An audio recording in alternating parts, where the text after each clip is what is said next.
जब मैं प्रेग्नेंट हुई तो मेरे शौहर का रंग फीका हो गया। फौरन उसी रात वो मुझे गांव से दूर एक कमरे में लेके आया और बोला, पूरे 9 माह तुमको यहीं रहना है। और जब आखिरी दिन मुझे दर्द शुरू हुआ तो फौरन एक औरत अंदर आई और मेरा बच्चा छुपाती हुई बाहर ले गई। कुछ देर के बाद मेरा शौहर रोता हुआ अंदर आया और बोला, बच्चा तो तुमने मुर्दा पैदा किया था। मुझे बहुत अजीब लगा। यूं ही दूसरी बार जब मैं प्रेग्नेंट हुई तो शौहर को कुछ न बताया और छुपके से घर से भाग गई। एक दिन डॉक्टर से चेकअप करवाने गई तो वो अल्ट्रासाउंड करते हुए चीख पड़ी और फिर थोड़ी ही देर के बाद डॉक्टर्स की पूरी टीम ने मुझे जंजीर से बांध दिया और बोला कि तुम्हारे पेट में तो मैं शादी की रात घूंघट ओढ़े अपने शौहर का इंतजार कर रही थी। तभी दरवाजा खुला और मेरा शौहर कमरे में आया। वो मेरी तरफ आगे बढ़े, तभी वो आकर रुक गया। मैं सोच रही थी कि वो मुझसे कोई बातचीत करेगा, मगर वो कुछ ना बोला। मुझे बहुत अजीब सा महसूस हुआ। तब मैंने अपना घूंघट खुद ही उठा कर देखा, लेकिन मुझे हैरत का झटका तब लगा जब मैंने कमरे को खाली पाया। मेरा दिल एकदम से धड़कने लगा। मैं डरी हुई नजरों से यहाँ वहाँ देखती रही। तभी कमरे का दरवाजा दोबारा खुला और मेरा शौहर कमरे में आ गया। उसकी नजर जैसे ही मुझ पर पड़ी, मुझे परेशान देखते वो जल्दी से मेरे पास आया और बोला, क्या बात है ज़ैनब, तुम इतनी घबराई हुई क्यों लग रही हो? मैं बोली, थोड़ी देर पहले ही कमरे में कोई आया था। जैसे ही मैंने घूंघट उठा कर देखा तो कमरा खाली था। मेरी बात सुनकर सुफियान बड़ा परेशान हो गया था। तो कुछ देर तो कुछ बोला ही नहीं, फिर हंसने लगा और बोला, ज़ैनब, पहले भी कमरे में मैं ही आया था। मैं तुम्हारा मुंह दिखाई का तोहफा तो लाना ही भूल गया था, इसलिए जल्दी से बाहर गया था कि तुम्हारे लिए मुंह दिखाई का तोहफा ला सकूं। मैंने सुफियान के हाथ में अंगूठी देखी, तब जाके मुझे सुकून मिला। सुफियान ने अंगूठी मेरी उंगली में पहनाई और बोला, ज़ैनब, आज तुम बहुत ही प्यारी लग रही हो। इनकी बात सुनकर मैं शर्माई। उसी वक्त सुफियान उठकर बाथरूम चला गया। जब वो वापस लौट कर आया तो बोला, ज़ैनब, मैं थक गया हूँ, सोना चाहता हूँ, तुम भी कपड़े तब्दील करके आराम कर लो। मैंने इस बात में सर हिला दिया। सुबह हुई तो मैं कमरे से बाहर निकल कर घर का जायजा ले रही थी। मेरी और सुफियान की अरेंज मैरिज हुई थी। हम दोनों एक दूसरे को नहीं जानते थे और ना ही हमारा आपस में कोई रिश्ता था। अम्मी ने बस इतना कहा था कि ज़ैनब, तुम बहुत खुशनसीब हो जिसे सुफियान जैसा अच्छा हमसफर मिला है,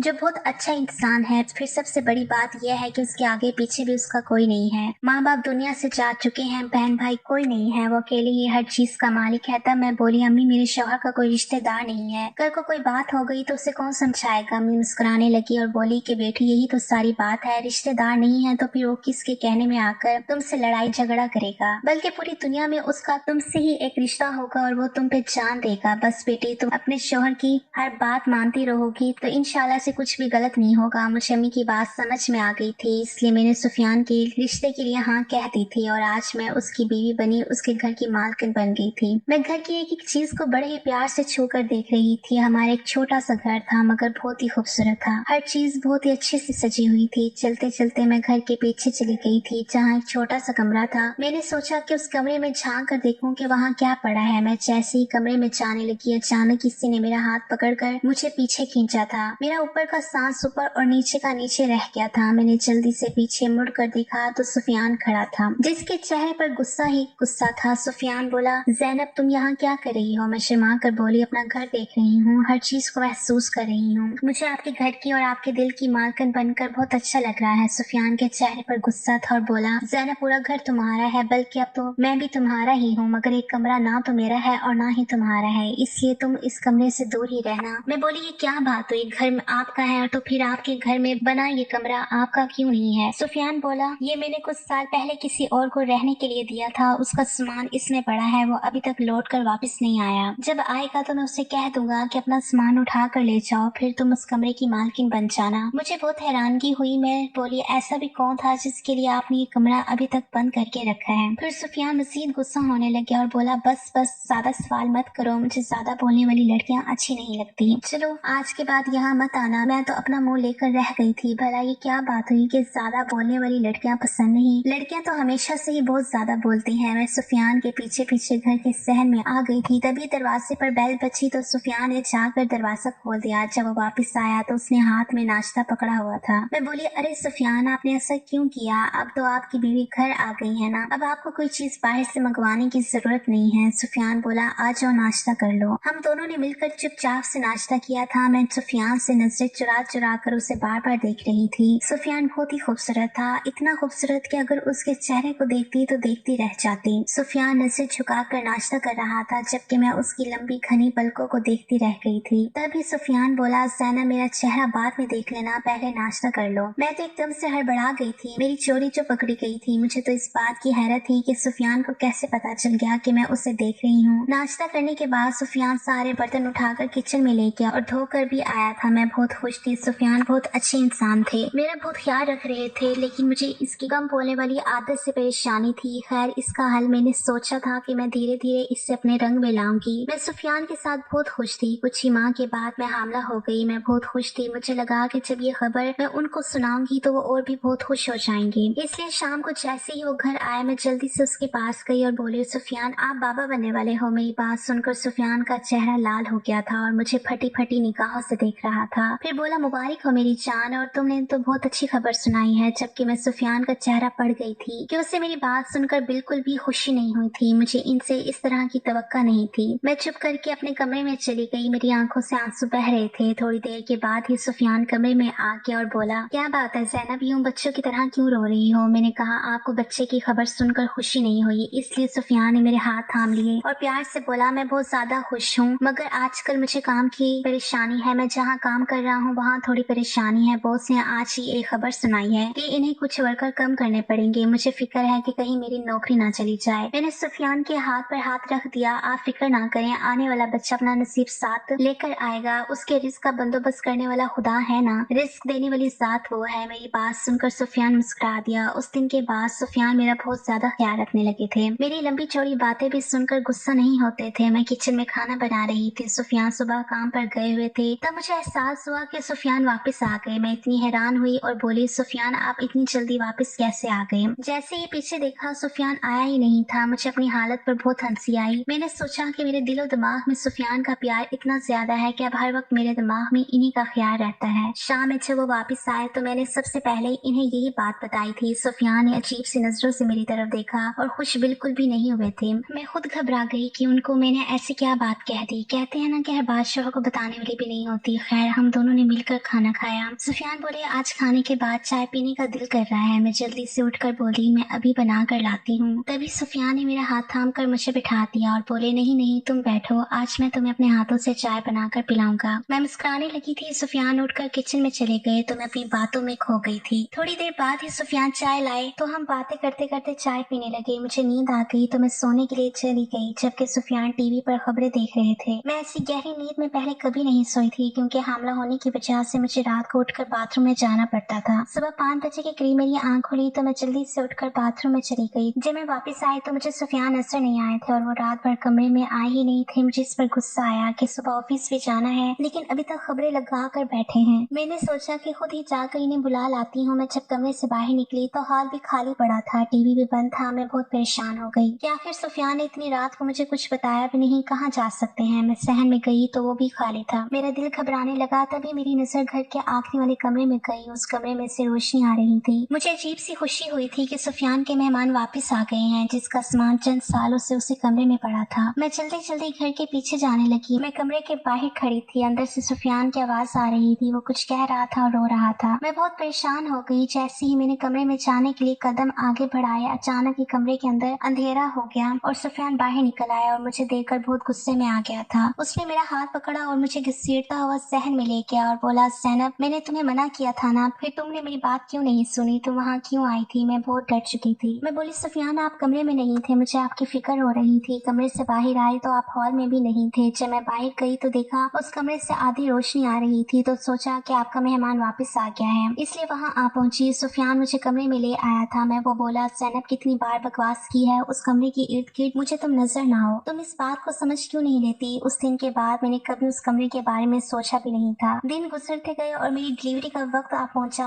आज सुबह से ही मेरी तबीयत खराब थी, इसलिए मैंने सुफियान को घर में रोक रखा था कि किसी भी वक्त अस्पताल जाने की जरूरत पड़ सकती है। दोपहर में मैं आराम करने के लिए लेटी तो मेरी तबीयत खराब होने लगी। मैं जल्दी से बोली, सुफियान, गाड़ी निकाले, मेरी तबीयत बिगड़ रही है। सुफियान जल्दी से कमरे से बाहर निकल गया। मैं दर्द से तड़पने लगी थी। मैं सोच रही थी कि सुफियान कब कमरे में आएगा, मगर उसे तो बाहर निकलते हुए बहुत देर हो चुकी थी। वो अभी तक नहीं आया था। मेरी आंखों के आगे अंधेरा छाने लगा था। तब ये सुफियान एक औरत के साथ कमरे में आया। वो बोला, ज़ैनब, ये बहुत समझदार दाई है, तुम्हारा केस ये करेगी। मैं सुफियान को देखने लगी। दर्द की वजह से मैं कुछ बोलने के काबिल नहीं रह गई थी। बड़ी मुश्किल से बोली, मुझे अस्पताल ले चले। लेकिन सुफियान ने मेरी एक ना सुनी और मुझे उस दाई के हवाले करके खुद बाहर निकल गया था। दाई मुझ पर इतना जोर लगाने लगी और तकरीबन 2 घंटे की तकलीफ के बाद मेरे कानों में बच्चे के रोने की आवाज पड़ी थी। मैंने दिल में खुदा का शुक्र अदा किया और आंखें बंद कर ली। मुझे पता ही नहीं चला कि मैं कब नींद की गहरी वादियों में खो गई थी। जब मेरी आंख खुली तो मैंने अपने बच्चे को देखा तो वो वहाँ नहीं था। मैंने सुफियान को आवाज दी तो उसने उठकर मेरे कमरे में बल्ब जलाया तो उसकी आंखें खून जैसी थी। मैं बोली, सुफियान मेरा बच्चा कहाँ है? बेटी पैदा हुई है या बेटा? सुफियान की आंखों से आंसू टपकने लगे थे। वो बोला, बेटी पैदा हुई थी मगर तुमने मुर्दा बच्चे को पैदा किया था। मैं सुफियान की तरफ देखने लगी और बोली, मैंने अपने बच्चे की रोने की आवाज सुनी, मैं अपने कानों से सुनी थी। सुफियान बोला, तुम तो बेहोश हो गई थी, नींद में सुनी होगी आवाज। काश मैं भी तुम्हारी तरह इतनी सुकून की गहरी नींद सो सकता। मैं चीखने चिल्लाने लगी और बोली, सुफियान मुझे मेरी बच्ची वापस ला दो, मेरी बच्ची कहाँ है? सुफियान की बात सुनकर तो मेरे सिर पर आसमान गिर पड़ा था। वो बोला, मैंने तो अपनी बच्ची को कल मिट्टी में दफना भी दिया। मैं बोली, कल क्या मतलब? सुफियान बोला, तुम कल से सो रही हो, अपनी बच्ची की जुदाई का गम मैं अकेला ही सह रहा हूँ। मैं चीख चीख कर रोने लगी थी। मैं बोली, सुफियान तुमने मुझ पर बहुत बड़ा जुल्म किया है, तुमने मुझे खुदाई के हवाले कर दिया, तुमने मुझ पर बहुत बड़ा जुल्म कर दिया। अब मेरा दिल टूट चुका था, उसका चेहरा देखने को भी दिल नहीं कर रहा था। कुछ महीने गुजरने के बाद मैं फिर से प्रेग्नेंट हो गई, जबकि अब तो मेरी ख्वाहिश भी नहीं थी। एक दिन मैं सहन में बैठी गहरी सोच में डूबी हुई थी, तभी एक पड़ोसन घर में दाखिल हुई। वो उम्र में मुझसे बड़ी थी। मेरे सर पर हाथ रख कर बोली, बेटी तुम्हारी बच्ची का सुनकर बहुत दुख हुआ। मुझे तो जब से पता चला है कि तुम हामला हो, मैं यही दुआ करती हूँ कि खुदा इस बार तुम्हारी गोद हरी करे। पिछली बीवी ने भी 2 बच्चे पैदा किए हैं मगर दोनों मरे हुए थे, जबकि उसकी बीवी रो रो कर कहती थी कि सुफियान मैंने जिंदा बच्चे को जन्म दिया था। मेरा तो दम घुटने लगा था। मैंने पूछा, आंटी सुफियान पहले से शादीशुदा है? वो आंटी एकदम से परेशान हो गई। वो बोली, बेटी क्या तुम्हें ये बात पता नहीं थी? मैं चुपचाप आंटी को देखती रह गई। वो बेचारी बहुत शर्मिंदा हो गई और बोली, फिक्र ना करो, उस बीवी को तो सुफियान कब से तलाक दे चुका है, अब तो वो सिर्फ तुम्हारा ही शौहर है। मेरी पड़ोसन जैसे ही घर से निकली, मैंने अपने 2 कपड़े बैग में डाले और घर से निकल गई। मैं जानती थी कि सुफियान की पहली बीवी सच कह रही होगी, क्योंकि मैंने भी तो अपनी बच्ची की रोने की आवाज सुनी थी। मुझे सुफियान से डर लगने लगा था, न जाने वो ये सब क्यों कर रहा था। मैं अपने माँ बाप के घर नहीं जा सकती थी क्योंकि सुफियान वहाँ मेरे पीछे आ जाता और मेरे माँ बाप मुझे उसके साथ जबरदस्ती घर भेज देते। मैं अपने एक दोस्त के घर चली गई थी। वो बहुत ही अच्छी थी। उसके घर में बस वो और उसकी अम्मी रहती थी। मेरी दोस्त डॉक्टर थी और उसके घर में आंटी नजमा रहती थी। इन्हें पता था कि मैं प्रेग्नेंट हूँ। मैंने उन्हें अपनी सारी बात सुना दी थी, इसलिए वो मेरा बहुत ख्याल रखती थी। एक दिन मैं और आंटी अस्पताल गई चेकअप के लिए। डॉक्टर्स ने अल्ट्रासाउंड किया तो अचानक से चीख मारी। डॉक्टर ने मुझे कुर्सी पर बैठने को कहा और खुद बाहर निकल गई। मैं और आंटी हक्का बक्का उसको देख रही थी। थोड़ी देर के बाद और डॉक्टर्स अपनी नर्स के साथ कमरे में वापस आए। उसने मुझे बेड पर लिटाकर जंजीर से बांध दिया था। मैं तो डर से थर थर कांपने लगी थी। आंटी ये सब देखकर गुस्से में आ गई थी। डॉक्टर को गुस्सा होकर बोली, ये क्या बदतमीजी लगा रखी है? तुम डॉक्टर हो या जानवर, खोलो मेरी बेटी को, नहीं तो मैं पुलिस को बुलवा लूंगी। डॉक्टर बोला, आप फिक्र क्यों कर रही हैं? ये सब हम आपकी बेटी के लिए ही तो कर रहे हैं। ये देखिए, इसके पेट में आधा इंसान का बच्चा है और आधा जानवर का। ये बच्चा पैदा नहीं होना चाहिए। अगर पैदा हो गया तो माँ अपनी ममता की तड़प में उसको पालने लगेगी, मगर तब तक बहुत तबाही मच जाएगी। हम इस बच्चे को खत्म करना चाहते हैं। आप ऑपरेशन के कागज पर दस्तखत कर दें। आंटी बोली, आप मेरी बच्ची को छोड़ दें अभी और उसी वक्त मैं पता करती हूँ कि क्या बात है। आंटी मुझे अस्पताल से बड़ी मुश्किल से बाहर निकलवा कर लाई थी। मैंने आंटी से कहा कि मैं अपने शौहर के घर जाना चाहती हूँ, वही बताएगा कि आखिर ये बात क्या है। हम दोनों उसके घर चले गए थे। घर खाली पड़ा था। मैं आंटी को लेकर घर के पीछे गई। मेरी हैरत की इंतहा ना रही। वो कमरा खुला हुआ था। सुफियान भी वहीं पर बैठा हुआ था। मैं कमरे में गई। सुफियान मुझे देखकर बहुत डर गया था। मैं बोली, मेरे पेट में पलने वाला बच्चा आधा इंसान है और आधा जानवर, इसके पीछे क्या राज छुपा है? मुझे वो तुमसे जानना है। सुफियान रोने लगा और बोला, ज़ैना मैं बहुत खराब इंसान हूँ। मैं अपनी जवानी के दिनों में बहुत बड़ा गुनाह कर बैठा था। हमारे घर में एक औरत काम करने आती थी। कभी कभी उसके साथ उसकी जवान बेटी भी आती थी। वो बहुत खूबसूरत थी। मैं उस पर फिदा हो गया। मैंने उससे कहा कि मैं तुमसे शादी करना चाहता हूँ। वो भी बहुत खुश हुई थी। हमारी दोस्ती हो गई और मैंने उसका फायदा उठा लिया, जिसकी वजह से वो प्रेग्नेंट हो गई। उसने मुझ पर बहुत जोर डाला कि मैं उससे शादी करके अपने घर ले आऊँ, लेकिन मैंने साफ साफ इनकार कर दिया। तब उसने कहा कि वो मेरे माँ बाप को मेरी बात बता देगी। तब मैंने उसके मुंह पर थप्पड़ दे मारा था। मैंने बोला, इस दुनिया में मेरे लिए तुम ही रह गई थी। मैं तो जूता भी ब्रांड का पहनता हूँ, फिर तुम जैसी गरीब से शादी कैसे कर लूँ? और वो रोती हुई घर चली गई। फिर मुझे पता चला कि उसने ऑपरेशन करवा दिया था। कुछ माह बाद मेरी शादी हो गई। मेरा पहला बच्चा ऐसे ही हुआ था। उसने 2 घंटे दुनिया में सांस लिया और फिर चल बसा। मैं और अम्मी बहुत परेशान थे। पीर बाबा के पास गए तो वो बोले, सुफियान तुम पर तुम्हारी किसी महबूबा ने काला जादू किया है। ये काला जादू बहुत ज्यादा भारी है। ये कई महीने चिल्ले काट कर किया गया है ताकि तुम्हारा बच्चा आधा जानवर हो। मैं तुम्हारे लिए तोड़ कर देता हूँ। मैं बहुत ज्यादा डर गया था और फिर वही हुआ जिसका डर था। वो बाबा भी जादू का तोड़ कर रहे थे कि मर गए। मुझे मालूम पड़ा था कि वो शैतानी ताकत का मुकाबला नहीं कर पाए। मेरे 2 बच्चे ऐसे ही पैदा हुए थे। मैंने अपनी बीवी से कहा कि तुम तुम बच्चे मरे हुए पैदा कर रही हो। उसे मेरी बात का भरोसा नहीं था, इसलिए मुझसे तलाक लेकर चली गई। इस कहानी के 15 साल बाद मैंने तुमसे शादी की कि क्या पता वो जादू कमजोर पड़ गया हो, मगर ऐसा नहीं हुआ। तुमने बच्चा जिंदा ही पैदा किया था, मगर फिर वो मर गया। मैं अजीब नजरों से सुफियान को देखती रही। मैंने उसे तलाक का कहा तो उसने मुझे तलाक दे दी। कुछ दिन बाद मैंने उस बच्चे को जन्म दिया। वो थोड़ी देर बाद जिंदा रहा और फिर मर गया। इस बच्चे के साथ मैं भी अंदर से मर गई थी। मैं अपने अम्मी अब्बू के घर वापस चली गई तो उन्होंने मुझे बोझ समझकर सर से उतारने की कोशिश नहीं की, बल्कि मुझे बहुत खुशी खुशी अपने घर में रख लिया था। अब मैं खुशहाल जिंदगी गुजार रही हूँ, मगर मेरे दिल से वो दुख नहीं चाहता। नाज़रीन, ये थी हमारी आज की कहानी। वीडियो अगर पसंद आए तो लाइक और शेयर जरूर कर दीजिएगा और हमारे चैनल को जरूर सब्सक्राइब कर दीजिएगा ताकि हर आने वाली वीडियो को नोटिफिकेशन पर वक्त आपको मिलता रहे। शुक्रिया, अल्लाह हाफिज।